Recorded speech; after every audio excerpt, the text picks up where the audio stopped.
Mad Mikeey Gaming. G'day all you mad gamers out there, I'm Mad Mikeey, and in case you didn't know, I come from the bloody land down under, and welcome to today's 26th of September's edition of the Gaming News Reactions and Opinions, the show where I go around the internet and just grab bits of, gaming news that interest me, and I bring it to you with my reactions and opinions. And don't forget, if you do go on to like today's show, give it a thumbs up if you like it, be a pal or be a mate, and subscribe and share with your friends. And yeah, let's get into today's gaming news. We're going to start it a bit different today. We're going to start it with the quick news. That's right, we're going to start with the quick news, so we'll get all the little tidbits out of the way. And it has been announced today that, well, not today, but over the weekend, because it has been a weekend, Xbox has approved that the Duke, the OG Xbox controller, the original one, is going to be remade and coming out to current gen Xbox consoles, along with PC Windows 10 consoles. It is an actual remake of the controller. I didn't really like this controller that much. It gave me a lot of blisters on my thumbs just because the buttons are so close together.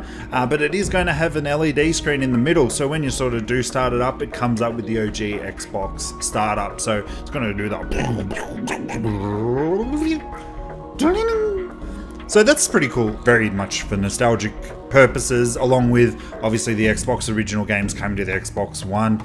Does that mean that they'll be coming to Windows 10 as well? We'll have to wait and see. Also, over the weekend, it got announced that Red Dead Redemption 2 and Rockstar Games on Thursday, September the 28th. So we're only about 2 days away from there.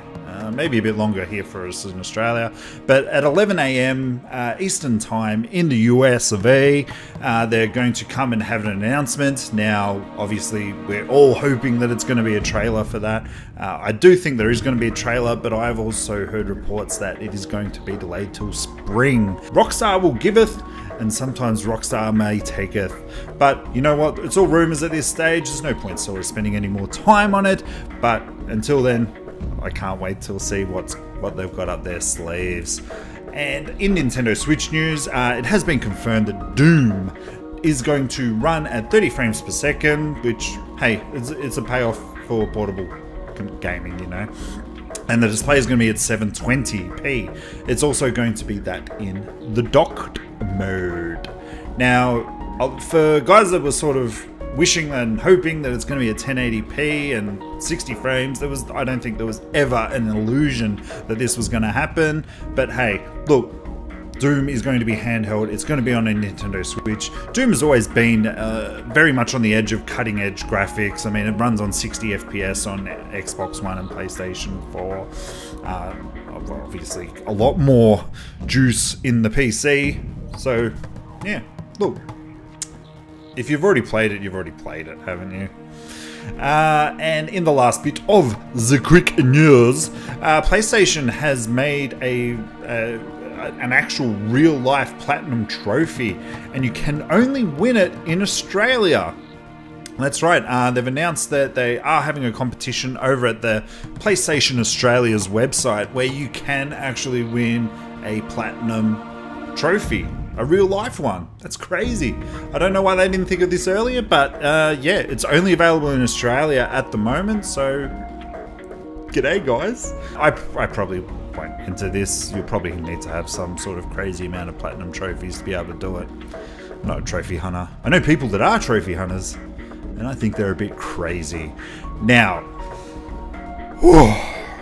first game news reaction of today, and if you follow me over at Mad Mikeey Gaming over on Facebook, I did sort of post this original one. I haven't read into it that much, but I did read enough to know that I was going to get pretty friggin' fuming. Now, Gun Media have announced that Friday the 13th single player content is going to be known as challenges.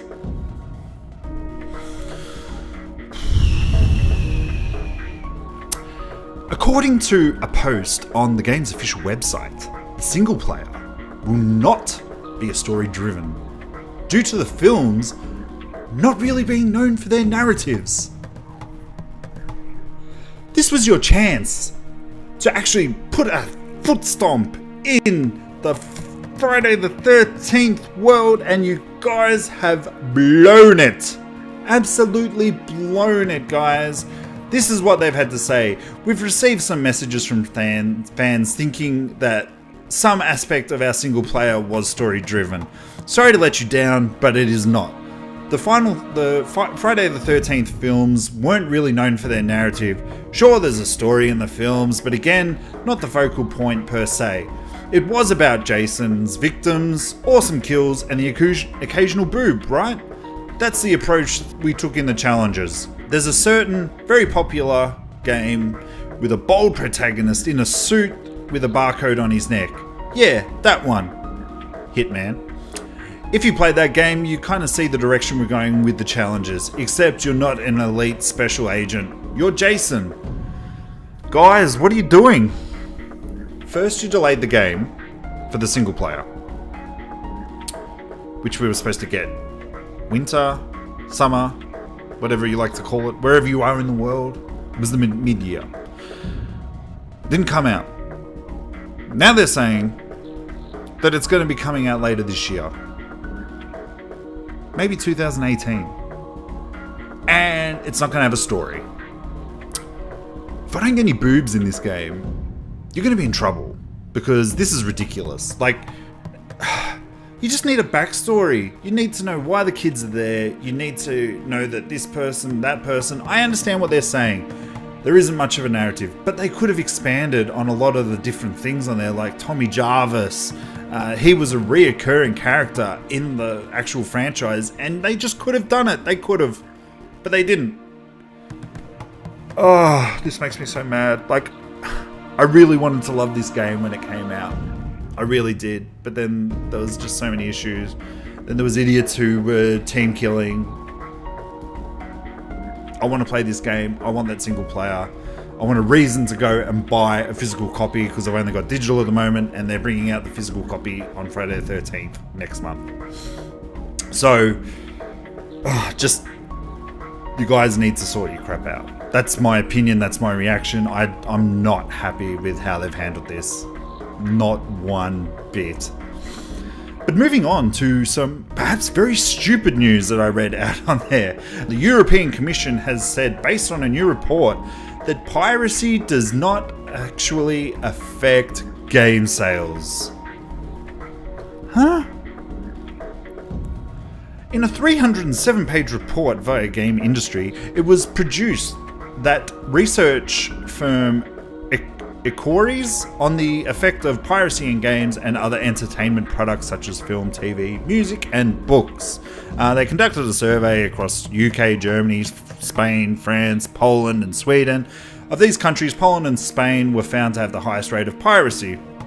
The report says that an average of 51% of all EU adults and 72% of all EU minors have illegally downloaded or streamed entertainment content.